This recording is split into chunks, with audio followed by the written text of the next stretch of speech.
Hey there, it's Antrice, and welcome to the Savvy Painter podcast. This episode is sponsored by Trekell Art Supplies. For over 30 years, Trekell has been obsessed with the art of brush making, and now they're applying that same obsession to professional-grade artist panels. Both their brushes and panels are made right here in California at their Hesperia factory. Go to Trekell.com and use promo code SAVVY16 to get 15% off your next order. Emily Leonard paints the Tennessee landscape. She went to a liberal arts college and spent her last semester studying art abroad in Italy. It was there that she got her first taste of being able to paint all day, 5 days a week, and to paint whatever she wanted. The most influential artist in Emily's life was her grandfather. In this episode, Emily talks about being a third-generation painter. By observing the similarities and difference between her grandfather and mother as she grew up, Emily learned that consistency and diligence in the studio pays off big time. She was able to pull the best of two different styles of working. Emily also shares the personal and emotional aspects of painting and what inspires her work. She offers tips on prioritizing, working through depression, and balancing her family life with her art. Her creative process involves meditation and examining her personal experience with the subject of her painting. So here is Emily Leonard. Emily, thank you so much for being on the Savvy Painter podcast with me. I really appreciate you taking the time to talk with me. Of course, I'm happy to. Can you tell me a little bit about when you first started out as an artist? Like, was there an artist that you admired when you were young that sort of inspired you to become one yourself? Yes, absolutely. The answer is pretty clearly my grandfather. He was an artist. He had a major influence on me, not as much aesthetically, but certainly professionally, being able to sort of witness his work habits and a little bit of the arc of his career was profoundly impactful. And in fact, when I was a girl, 3 or 4, and your preschool teacher asked you what you want to be when you grow up, I would say artist, almost just because I lacked imagination, because that was what I knew. I knew my mom was an artist, my grandfather was an artist, so that's probably what I'll do too. That's funny. So your mom and your grandfather were both artists. Were they painters as well? Yes, they were both painters. They are both painters. Well, my grandfather passed when I was about 20. My mom is still living and working. And yeah, I think I sort of observed different things from each of them, because my grandfather sort of started painting as a teenager and sort of knew that it was his path from a very early age. And that was how I was. So he had kind of a, many decade career that went through a lot of different phases. And I could sort of witness that. And my mother, on the other hand, started painting when she was 40 and I was 5 at the time. So, what I saw from her was really more sort of this compulsion to paint, whereas my grandfather had more of it was his job. For him, he went to work. It was his job. And that's kind of the way I am with my work. But then I witnessed my mom. I mean, my father supports her, so she doesn't need to do it for a living, but she has to do it. And that's sort of an interesting thing to have observed as well as a child. That is interesting, both the career side of it, and it sounds like your grandfather was very, very disciplined and had a routine, and then the more, I guess, spiritual side of it from your mom, where it's a part of you and you have to do this, you have to express yourself. Yeah, definitely. I think she had some things to overcome to get there, and I think, for my grandfather, it came a little bit, well, he sort of had to, I think as a man, especially when he started painting, you sort of have a stronger need to make money at it in order to prove yourself. Whereas my mom wasn't trying to prove that, Right. So it was two different ways of looking at it and two different needs to fulfill, I suppose. So you kind of always knew that you were going to, it sounds like you always knew from the age of 3 that this is what you were going to do. Uh-huh. Yeah. How did that manifest itself? Like, what did you do? Did you go on to go to college, or how did you start your career? I knew I wanted to major in art going into college, but I wanted to go to a kind of a normal college as well and study other things too. So I didn't go to an art school. I went to a liberal arts college. I spent my last semester of college in Italy and studied art there. And I think, that was kind of my first taste. The way that the classes were structured when I was there was pretty open. And that was kind of my first taste of being able to paint all day, like Monday through Friday, I was pretty much painting all day. And doing whatever I wanted. There weren't projects I had to complete or, I was self-directed. Right. So I think following that, I just kind of rolled right into doing that once I got home. And yeah, fortunately, the economy was really good at the time. This was like late 90s, and it just kind of worked. So I haven't ever quit. That's awesome. Yeah. Can you talk about that period when you got back? I know, and I'm asking this because I know a lot of artists are really curious or listening to this podcast are artists who are, it's such a wide range, but there are a lot of people who are either just getting back to art after not having done it for a long time, or they are, kind of fresh out of school. And so they're in that stage of, okay, I know this is my calling. This is what I want to do, but where do I start? Yeah, I think, for me, I was, fairly naive and I just started painting, I just saw it as my job, and I would get up. I was living in my parents' house at the time, and I used my older brother's old bedroom for a studio. Uh-huh. And I would just literally get up in the morning and walk upstairs to his bedroom and paint for 3 hours, and then I'd eat lunch, and then I'd go back and paint for another 3 hours, and I just did that every day. So yeah, I know that's kind of it's an easy answer because there's no clear way of like having income. And I was living in my parents' house, so I didn't have to pay rent. But yeah, I think probably having that mindset of deciding that that's your job, and that any other job that you might need to have to pay the bills is going to support that and work around that, rather than, prioritizing your other job and then sort of fitting in painting wherever you can. Exactly. I think that was always a really important distinction for me, was that painting's my job. That's the thing I have to spend, 40 hours a week on. And then if I need to like wait tables after that, or if I need to do something else, then, it'll fit in around it. Yeah, making it a priority. And what I'm going to say is totally redundant, but making it a priority means it comes first and everything else gets built around it. And it is a very important distinction that I think a lot of people don't make, is that it comes after everything else. And I think that's where things can be really, really frustrating for people.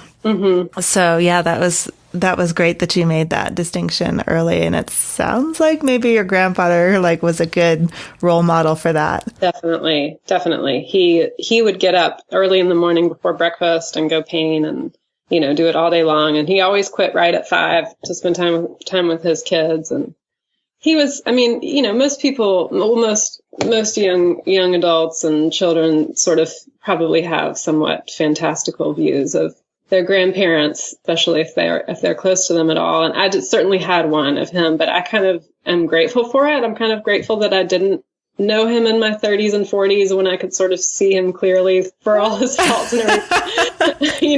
I just kind of saw this magical artist who had a really great life and thought, that's what I want to do, Yeah. Can you tell me, was there a moment or a decision that you have made in your career that you feel like was a personal success? Something that, when you look back at it in hindsight, you realize, even if I didn't know that at the time, that was a good move.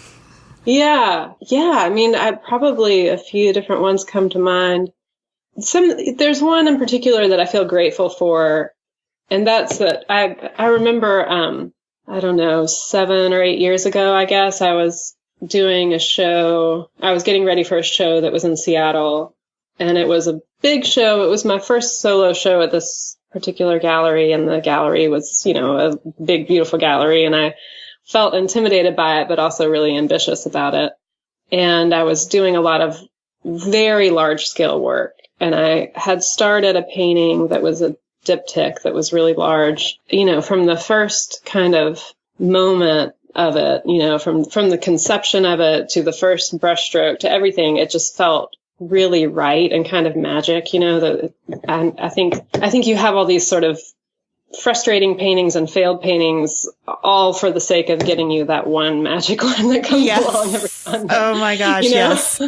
And you kind of have to be grateful for the failed ones because they got you to the magic one, So, but I started this piece, and every time I worked on it, I had so much love for it. But I only worked on it 3 or 4 times, and I was kind of at a point where the deadline of the show was fast approaching, and I was either going to have to really kind of crank this painting out, or I was going to have to give it up and not have it in the show. I always am going to choose the first one, to just really push it and get it done. That usually was what I always did. And I think it sounds a little corny, but it was literally my love for the painting that made me decide to not finish it and to just do the show without it and pick it up later. And when I picked it up later, it was, every time I worked on it, I would just think about it for a while and do a couple of marks and then walk away. And it really changed my process, to be able to kind of think about my work that way, and to also just to feel that way about a painting. I think I had been working out of a place of struggle and kind of, at the time, some depression. And, this was sort of a way to work out of love and joy. And it really changed my process. So I feel really grateful for that decision. That is a humongous shift. Wow. Yeah. I mean, I still don't always, do it just right. No. I feel like it has definitely at least shown me that you can paint, out of that place. Right. Right. But I think that's really enormous, because you can I don't know, I'm speaking for myself, and just from talking to, I can think of 1 or 2 conversations off the top of my head that are related to this, and that it's so easy sometimes to spiral down into, these places, and in a weird way, it's almost just as easy to spiral up into a really cool place, if you're conscious of it. Yeah, I think, for me, I think anyone who paints sort of abstractly or gesturally, it's an emotive process. And so it comes from this very sort of personal, emotional place. And it's kind of easy to call that something dark, It's sometimes I think as artists, it's easier for us to access that side instead of to access the other emotions, the lighter one, it's all kind of the same, isn't it? I'm just, if you're watching my face, well, Emily's the only person who can see my face, but I'm just thinking about it. I'm like, and why do we do that? What exactly is that? And I don't know, I guess my instinct is maybe it's because I think that one of the biggest ways that human beings process emotions is to sort of talk about them. But as artists, we're in our studio alone all the time working. And so you can go down deeper because there's nobody to sort of snap you out of it, give you a different perspective, or ask you a question that sort of challenges your thinking and makes you go, oh yeah, that's just going to that place. And, to a certain extent, that's our job, to go, that's why we kind of spend that time in the studio, alone. It's not a very collaborative genre painting, So I think it is kind of our job to really go there, but to find our way out too. Yeah. Yeah. And I think the finding your way out is really, really empowering, both for yourself and for other people. Mm-hmm.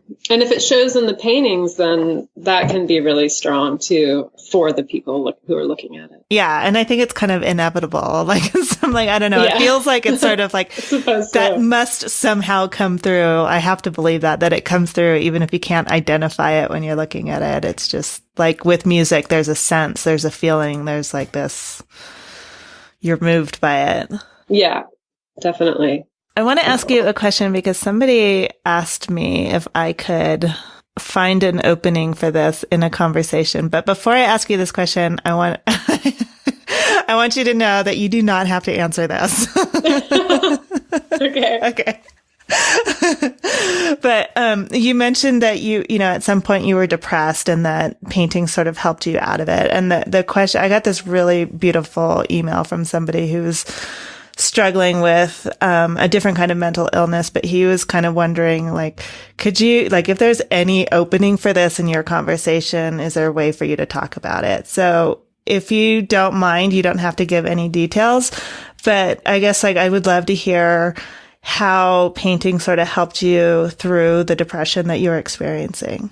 Yeah, well, I think, the first thing that comes to mind actually is, I think I told you I've been painting from such a young age. For me, I think the depression was sort of surrounding some things about my childhood that had come to light. And I think that in a way, what was an important distinction, and this is really just kind of doing the opposite of your question, but to me, an important distinction was realizing that sometimes I was painting as a coping mechanism and not actually talking. And so it was kind of eye-opening to me to realize that for a while there, I needed to not paint so that I did find an actual voice instead of just putting it all in the paintings. But I think that once I did that, then painting did become much more cathartic and it wasn't so sort of filled with struggle. So yeah, I think that relates to, what we were talking about before, is sort of trying to find something that sort of comes out of you organically and joyfully instead of trying to force it, in a way. That's probably been the best way through depression. Also, I do think that, like I was saying before, that it is sort of part of my job to kind of be still and to observe the world around me. And I feel really grateful that I get to do that. I get to spend hours in a studio just, thinking about looking at something. And there's something I've found that's really sort of beautifully virtuous about that. And I feel like if you have your eyes open and you're looking, inside and outside, and you're painting whatever, you see, so to speak, then I think you can't help but kind of realize that the beauty and the darkness is right there together, Yeah. And that's just a more honest sort of way of looking at yourself and life, in a way to just kind of have that stillness and recognize, oh, everything is just as it should be. And everything is very difficult. It's all right there together. Yeah. The struggle is a part of this, and there's beauty in the struggle. Yeah. I love it. What you said about using painting as sort of, now I'm putting words in your mouth, but sounds like sort of an escape from what you were dealing with, and recognizing that. And I think the most beautiful part about that is what I'm imagining the outcome is that all of that stuff is now used consciously rather than unconsciously, or as default. Maybe as default is the better way to put it than unconsciously. Yeah, that's definitely a good way to put it. I think I'm not one of those people that's just constantly drawing and sketching. I don't sit around. I remember my grandfather would do that all the time. He'd just sit at a restaurant and draw on his napkin and stuff. And that's not me. I think I maybe used to do that, but now it's kind of categorized a little bit, where I see it as this work that I do. I go to the studio and I do this work. Do you have a ritual or a way that you start your studio practice off on a regular basis? Yes, it definitely has evolved a little bit over the years, and sometimes I get into sort of a bad habit of not doing it, but I feel like if I do sort of stick with something, it definitely helps. I read a book, I don't know, 10 or 15 years ago called The Creative Habit by Twyla Tharp. Yes. Yeah. Have you read that? Yes. I love that book. Yeah. It was given to me by a sort of a fellow artist, a photographer, and yeah, it really changed the way that I worked. And I've always really sort of related to the art form of dance, just in as much as kind of finding the genesis of these things within your body, just as much as within your mind. Mm-hmm. So yeah, just that sort of having some physical kind of light posts, are kind of important for me. Can you give an example of that? What you... Sure. Yeah. I do a lot of yoga, so that's kind of incorporated in it. I usually I usually get into the studio and I kind of like waste some time on my phone for a little while. And then when I'm ready to, get after it, I get my yoga mat out and I'll sort of run through a series of stretches and then kind of end with like a very short meditation. And that's changed lately. I've had some sort of more significant physical issues in this, in the studio, well, in my life, but it's just kind of neck issues and broke my tailbone and stuff like that. So I have more prescribed exercises right. to do from my physical therapist than I do.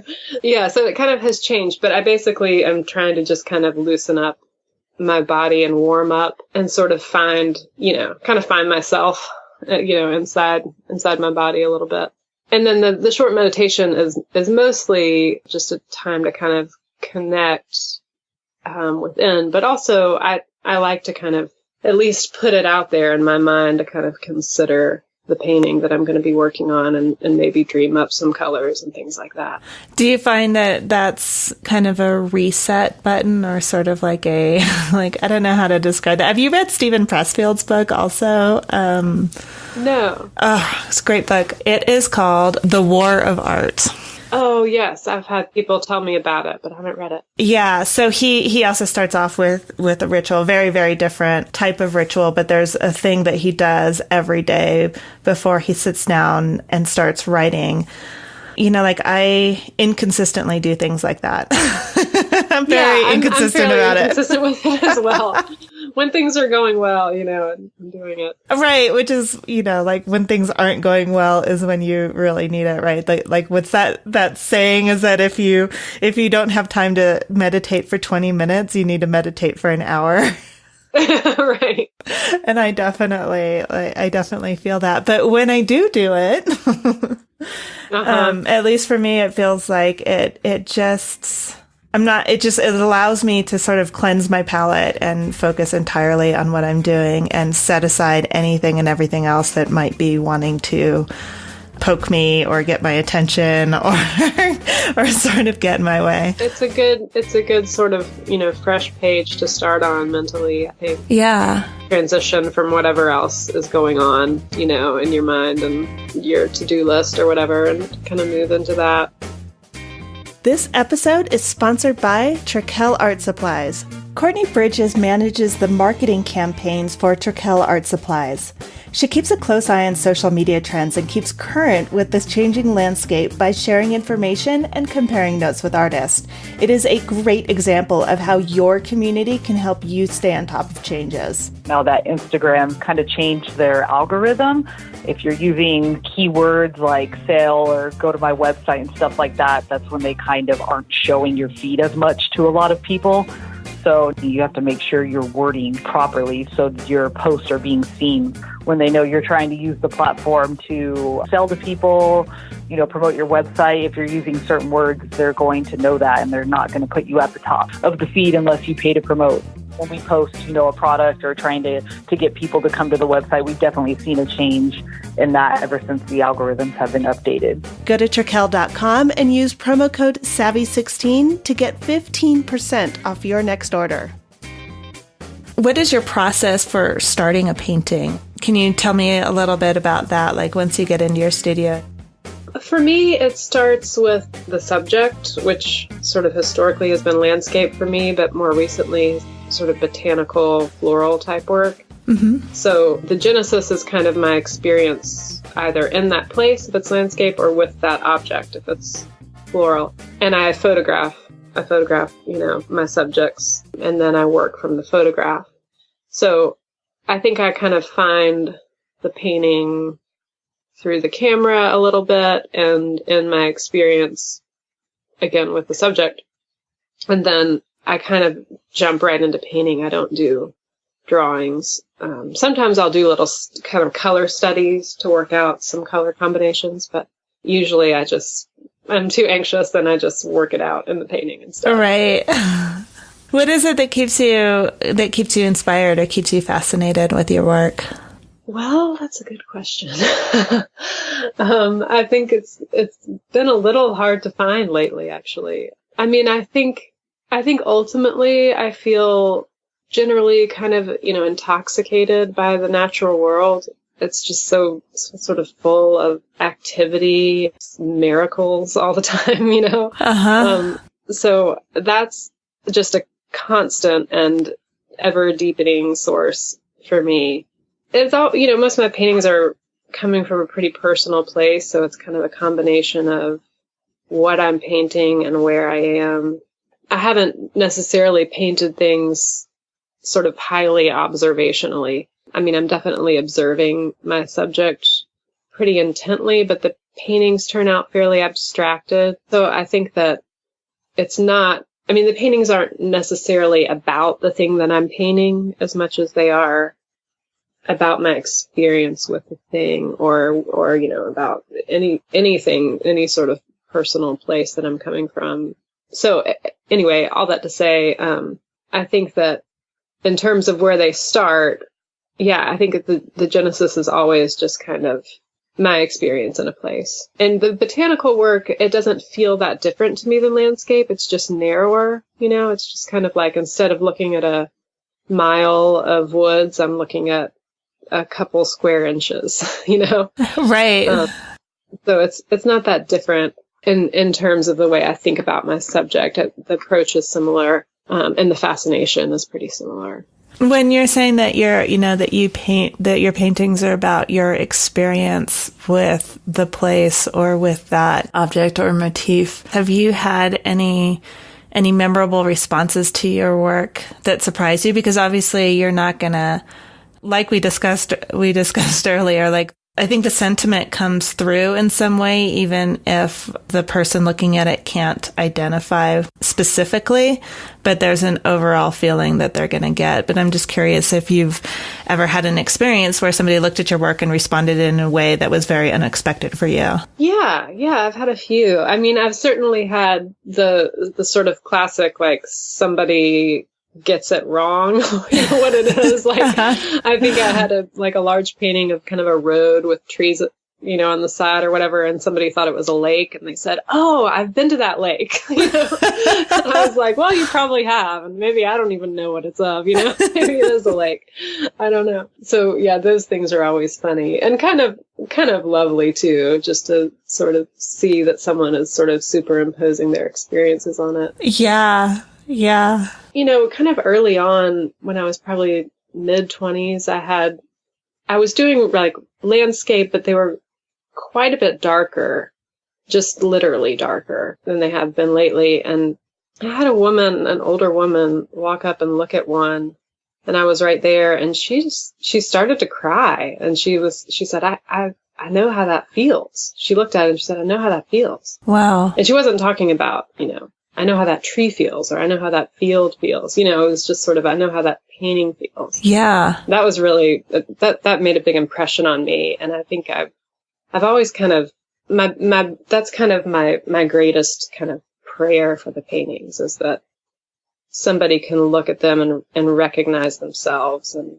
see something maybe that they hadn't seen within themselves. That story reminded me of what you were talking about earlier with your artwork and it being sort of like a different type of language and your ability to express yourself through it. And so I think that nonverbal communication comes through often with, I mean, it sounds like that woman was having one of those moments with your work where it's this nonverbal communication. You don't know there's no way to articulate it, but you are definitely moved by the piece that you're seeing. Yeah. I think, you know, I've definitely had that experience multiple times with works of art. And I think whenever I have that experience, it's kind of the thing that makes me want to keep making art, you know, to sort of tap into that and hope to move people in that way. Yeah. Can you tell me, what are you working on now? What are you currently obsessed with? Sure. Well, I'm working towards a show that will open in April here in Nashville. It's at David Luss Gallery, and it's mostly floral work, and it'll be my first show of that kind of work. I've been sort of playing around with florals for a couple of years, but I haven't really done any completed paintings, and I certainly haven't done a show of it. So And it's really mostly peonies. There's a couple other flowers in there, but what is it about the peonies that has your attention? Oh, I mean, they're just so sort of easily elegant. I think and in hindsight, now that it's been a couple of years of doing this work, I think kind of the reason that I've found myself here. I mean, to back up, I think if my 23-year-old self heard me say that I was painting flowers, she'd probably be pretty disappointed to hear that I'm painting flowers. It just sort of feels too fluffy or something.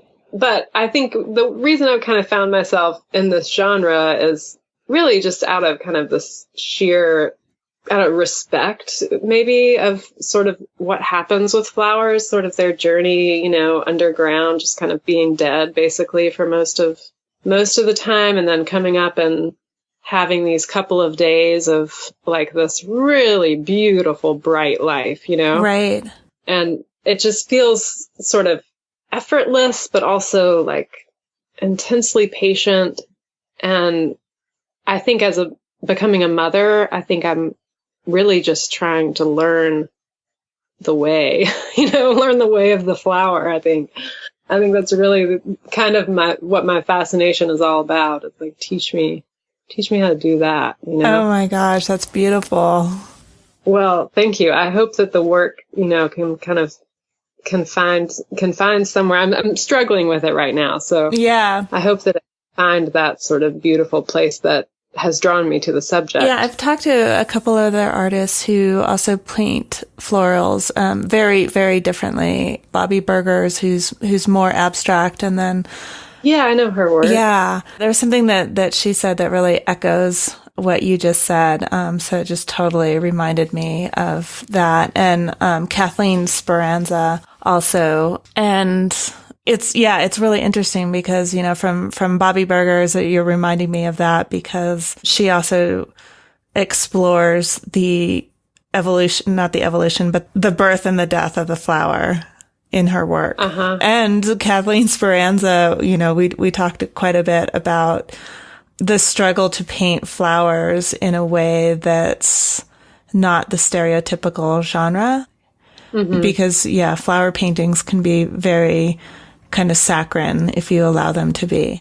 Definitely. Yeah. And so sort of hyper feminine. Yes. Although that might be the reason that I'm drawn to it right now. I don't know.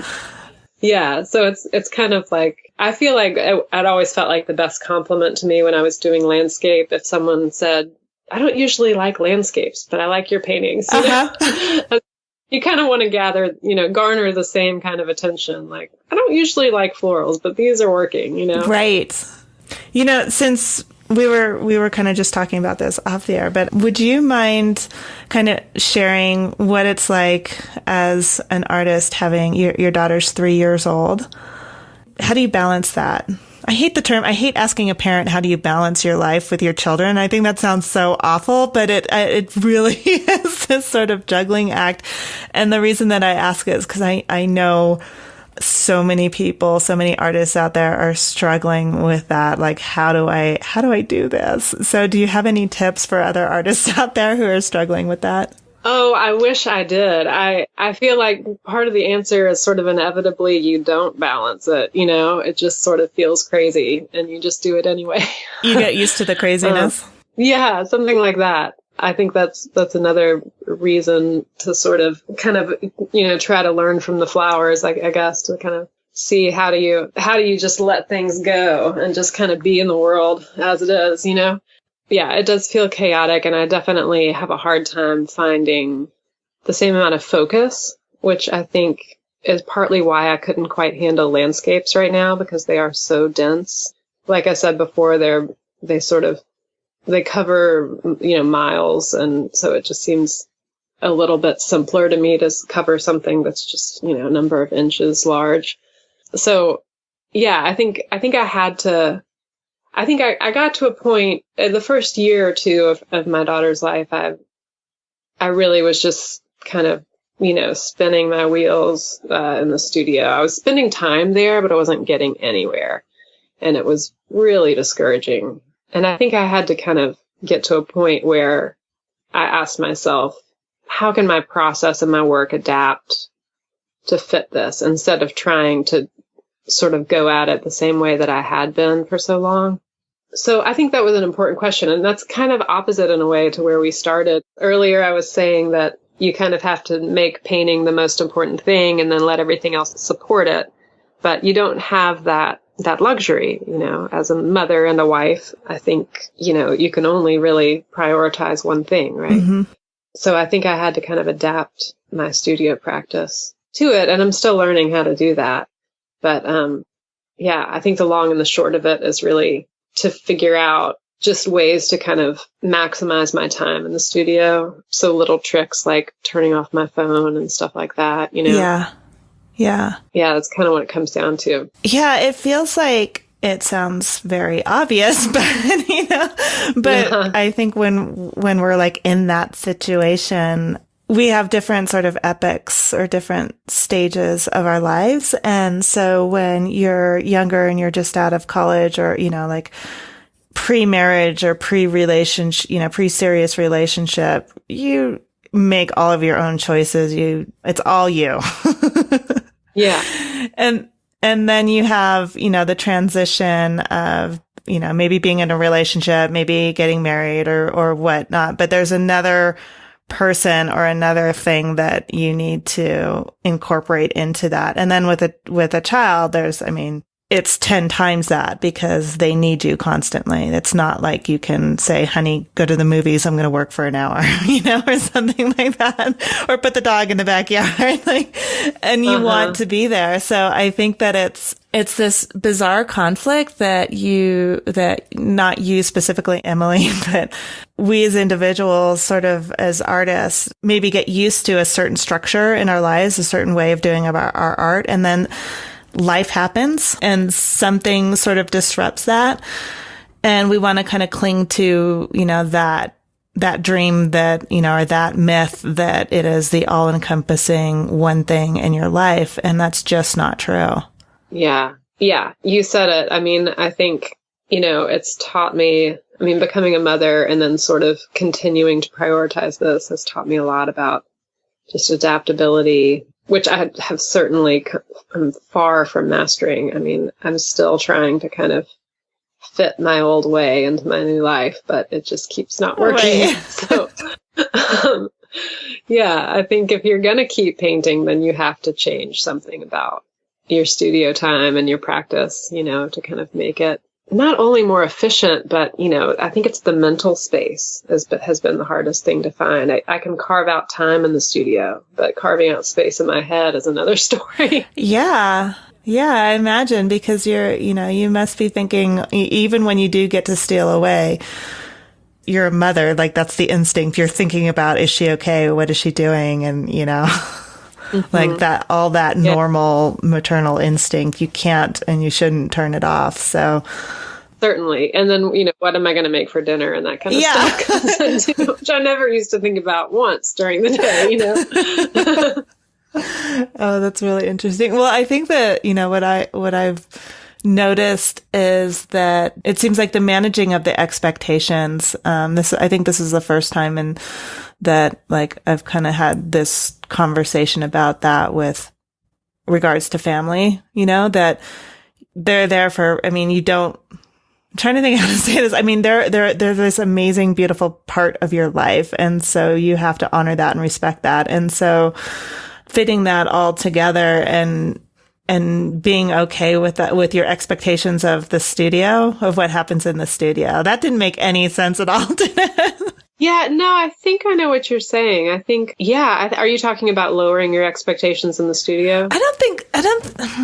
Maybe not low, like, I don't know, or maybe I don't want to admit that you need to lower them. I'm like, no! Right. Well, I think that, if I ever have another child, I probably will wait a lot longer to go back into the studio. I think that was probably one of my mistakes, was to just try to jump back in, like it was before. Yeah, like nothing happened. Probably too soon. So I think it probably is important to manage, is a nicer way to put it, or lower your expectations of your own output. Yeah, exactly. It's that. But I think it's also giving yourself some compassion that your life has changed.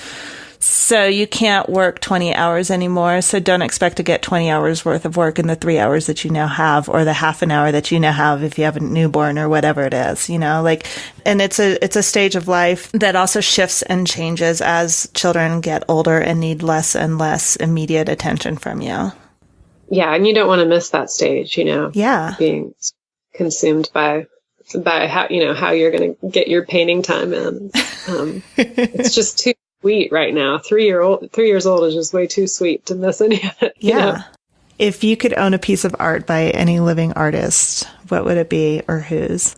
The first person that comes to mind is the painter Alex Kanevsky, and I don't even know if I'm saying his last name properly. I think you are. I think he's based in Philadelphia, maybe? He is, yeah. He's. I talk as if I know him. I don't know him. But he's teaching at PAFA and living in Philadelphia. Yeah, I saw his work in San Francisco several years ago, and I'm just crazy about his paintings. They are just so strong and sure, but also just layered and ambiguous, and kind of have everything that I would hope to accomplish in a painting. Is just in every single one of his. So yeah, his work moves me, and I would love to be able to live with one of them. It'd be incredible. Kind of feeling like the question I wanted to ask you, if you feel like you've already answered this, then we can skip it. But I'd love to know, what advice would you give to yourself, the artist that you were 10 years ago? I would probably tell her to slow down a little bit. And I think my best friend was actually telling me to do that 10 years ago, but I didn't listen to him for a long time. But yeah, I think to slow down and to take my time in terms of, just literally slow down in the process of laying down information on the painting. I think that's something that took me a long time to realize, that I didn't need to just be constantly putting down marks, that I could give more space between my decisions. So yeah, so that, I never got an MFA, and sometimes I wish I had right away, but at the same time, I don't really have regrets about that. I feel like, the road that I took has been meaningful to me, and it's gotten me into a good place. So, it's hard to look back and say that you would do something differently when you like where you've landed. Exactly. But yeah, I think just to slow down and to lean into my intuition more. That's kind of been the goal all along, I guess. Yeah. What you just said about slowing down and what your friend was telling you sounds so much like what you were talking about with that particular painting that was it sounded like a turning point for you, where you were able to, take your time with it and paint a little bit and then walk away, and then paint a little bit and walk away. Yeah, exactly. I think that was around the same time. I did that painting about 8 years ago, I think. So yeah, that's been sort of a major lesson for me. It's also quite applicable to the sort of journey as a mother to figure out how to fit time in. It's hard to think about slowing down more to become more productive, but it really tends to work that way, at least for me in the studio. Oh, totally. Like it's that whole, I'm so big on that. This will be a huge conversation, which we won't get into, but doing less is actually way, way more productive. I think it's figuring out what to take out. Yes, exactly. So yeah, that's definitely been a big lesson for me all along. And I don't think I told you the name of that painting. I ended up naming it I Woke Up and Loved You. No. That's just how I felt about it. And I think that's that's always sort of a returning point for me too, is just getting to that place where you just sort of can open your eyes and have love for your work and have love for your pieces and for your viewers, and and just to create from that kind of a place. Beautiful. Emily, thank you so much for being on the show with me, for sharing yourself. Well, thank you for having me. It's been fun to talk and to sort of look back over things. Emily's website is emilyleonard.com. I want to give a big thank you again to Emily for sharing her story and being a part of this podcast. Go to savvypainter.com and click on the podcast link. You will find the show notes for this episode there. and you can see Emily's paintings along with links to everything that we talked about in this episode. If you've been listening to the podcast or are subscribed to the mailing list, you know I've been working on a very special program for you that is coming up soon. It's an ongoing membership program for artists that will help you get your work out, find collectors, and expand your network. I'm designing this to show you the small baby steps that, when done consistently, add up to giant leaps in your studio and business. So if you want more information, you can put yourself on the early bird list at savvypainter.com/earlybird. And as I get closer to the launch, which is very, very soon, you will be the first to know and you'll be eligible for the lowest possible price. So if you want to be part of this exclusive group, again, it's savvypainter.com/earlybird. Next week, Kirstina Reiner Hansen will be my guest. Until then, this is Ann Trees Wood with the Savvy Painter podcast. Thank you so much for listening.